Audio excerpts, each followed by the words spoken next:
अवधूत चिंतन श्री गुरुदेव दत्त. श्री स्वामी समर्थ महाराज की जय.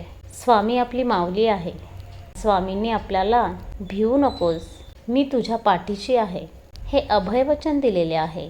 म्हणून जीवनात कितीही विपरीत परिस्थिती येऊ द्या किंवा मन काहीही नकारात्मक बोलू द्या, त्याला स्पष्ट सांगा की अरे मना, माझे स्वामी अनंत कोटी ब्रह्मांडाचे महाराज आहे आणि मी त्यांचा बाळ आहे. त्यांनी मला भिवू नकोस, मी तुझ्या पाठीशी आहे, हे अभयवचन दिलेले आहे.